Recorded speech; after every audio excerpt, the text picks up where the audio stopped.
Did you know? In 2010, the United States Air Force created a supercomputer out of 1,700 PlayStation 3s. When all the systems were linked together, the PS3 cluster was capable of over 500 trillion calculations per second, which made it 50,000 times faster than the average laptop at the time. The Air Force created the PlayStation supercomputer because it saved them between 10 to 20 times what they could have paid for a system with the same capabilities. Being repurposed into a supercomputer was good press for the PS3, but the console hadn't always been the subject of such positive attention. Starting with the unveiling of the console itself, the PS3 was criticized for reusing the logo font from 2002 Spider-Man movie. Gamers generally thought it was lazy and unoriginal. Surprisingly though, this font may have inspired the actual design of the PlayStation 3. Back when Sony made the PlayStation 2, its logo was squared off and rectangular to match the shape and design of the console. The PlayStation 3 logo was one of the first design elements created for the console, and according to PlayStation designer Taiyu Goto, the curved typography of the Spider-Man font may have been the motivating force behind the shape of the PS3. Also ridiculed by gamers was their new controller, which was dubbed the BOOMERANG by fans. Sony later explained that the BOOMERANG was just a design concept and was designed around how the controller felt rather than its appearance. Sony then later revealed the more traditional looking 6-axis controller, which was again criticized by gamers. The 6-axis had a lot of new features like wireless Bluetooth capability and motion sensing, but it lacked rumble feedback. Despite defending the 6-axis by claiming the rumble was last generation tech, Sony eventually replaced it with the rumble-enabled DualShock 3. At launch, the high price of the PS3 also became a point of contention with fans, but ironically the system sold for years without Sony making a single penny of profit. According to an industry market intelligence firm, Sony potentially lost over $200 on every early sale. Sony repeatedly told investors and press that setting the retail price lower than the manufacturing cost was a strategic choice because they expected the cost of making the system to drop rapidly over time. However, by the end of the 2007 fiscal year, Sony posted an operating loss of almost $2 billion,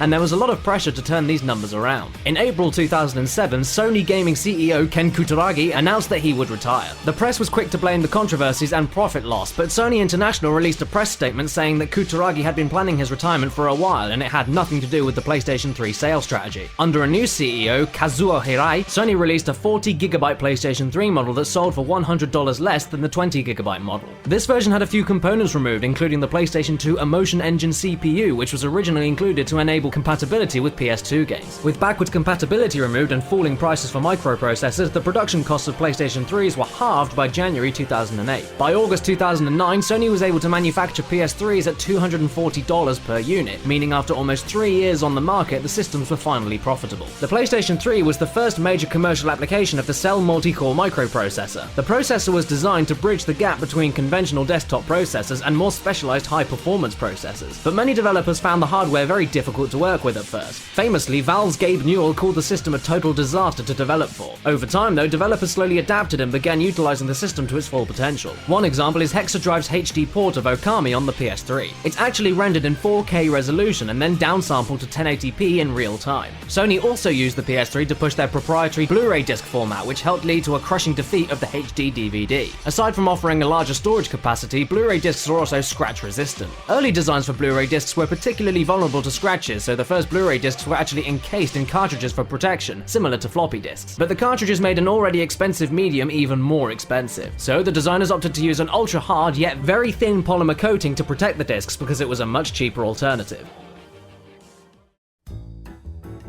One of the earliest promotions of the PS3 played for an audience of 16 million during Game 4 of the World Series of Baseball. The commercial itself is remembered for being very strange and confusing. It featured a crying baby doll and a floating PS3. Sony America's Vice President of Marketing, Peter Dill, called the ad the ultimate Rorschach test, referring to the Rorschach INKBLOT test. According to Dill, the commercial doesn't have any specific meaning. It was intended to be vague so the viewer could interpret the message in a personal way. Later on, PS3 ads became a little bit more lucid and straightforward. One of the most popular ad campaigns involved a fictional international employee of Sony named Kevin Butler. He became so well known that Sony actually received requests for interviews from journalists who didn't realize he was just a character. Kevin Butler even caused an international uproar after a joke in one of his commercials. You can't believe everything you read on the internet. Otherwise, I'd be a Nigerian millionaire by now. The line was intended as a reference to the notorious Nigerian prince scam emails, but the government of Nigeria took offense to the joke, calling it an unwarranted attack on the reputation and image of the country. Sony issued an apology to Nigeria and immediately pulled the commercial from the air. They later created a replacement ad that changed the line to, You can't believe everything you read on the internet. That's how World War I got started.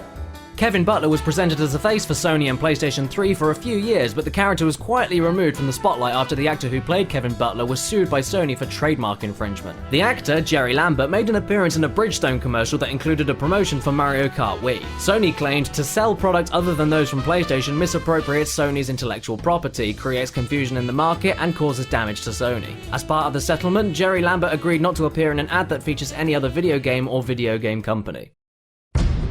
The PlayStation 3 was part of the first console generation to adopt online capabilities as a core feature, but Sony went through a series of growing pains as the PlayStation Network became a target for hackers and identity thieves. The first major hacking scandal happened in 2011. A sustained criminal cyber attack occurred from April 17th to April 19th. On April 20th, Sony was forced to shut down the PlayStation Network and it stayed offline for 23 days. It was one of the largest data breaches in history, with over 70 million PSN users' personal information potentially compromised. Sony issued a formal apology, provided $1 million in identity theft insurance for every user, and gave everyone free games for PS3 and PSP. The attack cost Sony $170 million. The second major cybersecurity scandal happened in 2014, very shortly after an unrelated cyber attack on Sony Pictures Entertainment by North Korea. Near Christmas time, both the PlayStation Network and Xbox Live were targeted by a group of hackers who brought the networks down to deliberately ruin the holidays for gamers. They flooded the PlayStation Network servers with fake traffic, a technique called the denial of service attack, which made it impossible for regular users to log on. The same hacking group also tweeted a bomb threat at an American Airlines flight carrying the president of Sony Online Entertainment, and the plane had to make an emergency landing. The FBI launched an investigation which led to the arrest of several hackers, and Sony offered inconvenienced users discount codes on the PlayStation Store and free extensions for PlayStation Plus members.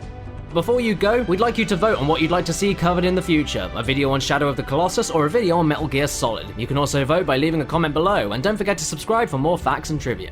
And if you want to see more of what I do on my channel, well, most of my videos are PlayStation related, so can't really knock that, I suppose. I think I'm gonna link you guys my Gex Trilogy retrospective, Gex 1 to 3, 3 separate videos for the price of one.